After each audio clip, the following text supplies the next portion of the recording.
बगुला भगत और केकड़ा। एक वन प्रदेश में एक बहुत बड़ा तालाब था। हर प्रकार के जीवों के लिए उसमें भोजन सामग्री होने के कारण वहाँ नाना प्रकार के जीव, पक्षी, मछलियाँ, कछुए और केकड़े निवास करते थे। पास में ही बगुला रहता था, जिसे परिश्रम करना बिल्कुल अच्छा नहीं लगता था। उसकी आंखें भी कमजोर थी। मछलियाँ पकड़ने के लिए तो मेहनत करनी पड़ती है, जो उसे खलती थी। इसलिए आलस्य के मारे वह प्रायः भूखा ही रहता। एक टांग पर खड़ा यही सोचता रहता कि क्या उपाय किया जाए कि बिना हाथ पैर हिलाए रोज भोजन मिले। एक दिन उसे एक उपाय सूझा तो वह उसे आजमाने बैठ गया। बगुला तालाब के किनारे खड़ा हो गया और लगा आंखों से आंसू बहाने। एक केकड़े ने उसे आंसू बहाते देखा तो वह उसके निकट आया और पूछने लगा, मामा, क्या बात है, भोजन के लिए मछलियों का शिकार करने की बजाय खड़े आंसू बहा रहे हो? बगुले ने जोर की हिचकी ली और भर्राए गले से बोला, बेटे, बहुत कर लिया मछलियों का शिकार। अब मैं यह पाप कार्य और नहीं करूँगा। मेरी आत्मा जाग उठी है, इसलिए मैं निकट आई मछलियों को भी नहीं पकड़ रहा हूँ। तुम तो देख ही रहे हो। केकड़ा बोला, मामा, शिकार नहीं करोगे, कुछ खाओगे नहीं तो मर नहीं जाओगे? बगुले ने एक और हिचकी ली, ऐसे जीवन का नष्ट होना ही अच्छा है बेटे, वैसे भी हम सबको जल्दी मरना ही है। मुझे ज्ञात हुआ है कि शीघ्र ही यहाँ 12 वर्ष लंबा सूखा पड़ेगा। बगुले ने केकड़े को बताया कि यह बात उसे एक त्रिकालदर्शी महात्मा ने बताई है, जिसकी भविष्यवाणी कभी गलत नहीं होती। केकड़े ने जाकर सबको बताया कि कैसे बगुले ने बलिदान व भक्ति का मार्ग अपना लिया है और सूखा पड़ने वाला है। उस तालाब के सारे जीव, मछलियाँ, कछुए, केकड़े, बत्तख व सारस आदि दौड़े दौड़े बगुले के पास आए और बोले, भगत मामा, अब तुम ही हमें कोई बचाव का रास्ता बताओ। अपनी अक्ल लड़ाओ, तुम तो महाज्ञानी बन ही गए हो। बगुले ने कुछ सोचकर बताया कि वहाँ से कुछ कोस दूर एक जलाशय है, जिसमें पहाड़ी झरना बहकर गिरता है। वह कभी नहीं सूखता।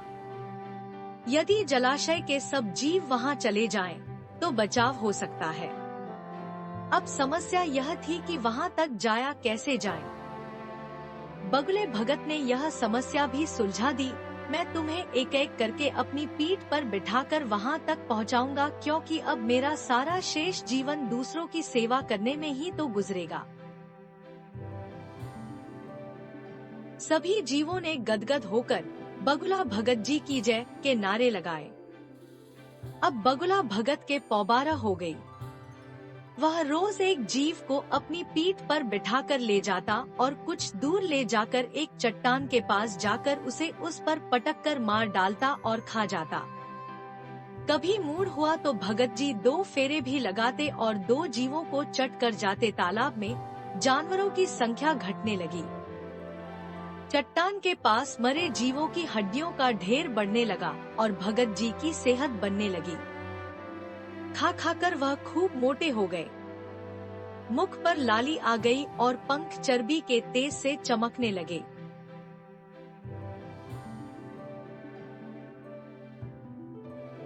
उन्हें देखकर दूसरे जीव कहते, देखो, दूसरों की सेवा का फल और पुण्य भगत जी के शरीर को लग रहा है। बगुला भगत मन ही मन खूब हंसता।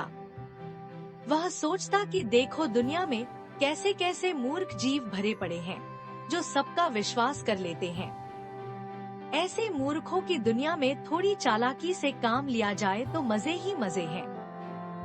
बिना हाथ पैर हिलाए खूब दावत उड़ाई जा सकती है। बहुत दिन यही क्रम चला। एक दिन केकड़े ने बगुले से कहा, मामा, तुमने इतने सारे जानवर यहाँ से वहाँ पहुँचा दिए, लेकिन मेरी बारी अभी तक नहीं आई। भगत जी बोले, बेटा, आज तेरा ही नंबर लगाते हैं, आजा मेरी पीठ पर बैठ जा। केकड़ा खुश होकर बगुले की पीठ पर बैठ गया। जब वह चट्टान के निकट पहुंचा तो वहां हड्डियों का पहाड़ देखकर केकड़े का माथा ठनका। वह हकलाया, यह हड्डियों का ढेर कैसा है? वह जलाशय कितनी दूर है मामा? बगुला भगत ठानठा करके खूब हंसा और बोला, मूर्ख, वहाँ कोई जलाशय नहीं है। मैं एक एक को पीठ पर बिठाकर यहाँ लाकर खाता रहता हूँ।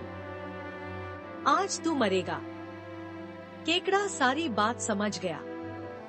वह सिहर उठा, परंतु उसने हिम्मत न हारी और तुरंत अपने पंजों को आगे बढ़ाकर उनसे दुष्ट बगुले की गर्दन दबा दी और तब तक दबाए रखी जब तक उसके प्राण पखेरु न उड़ गए।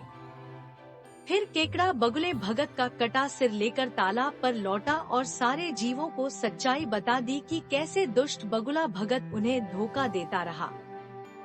सीखा, किसी की भी बातों पर आंखें मूंदकर विश्वास नहीं करना चाहिए।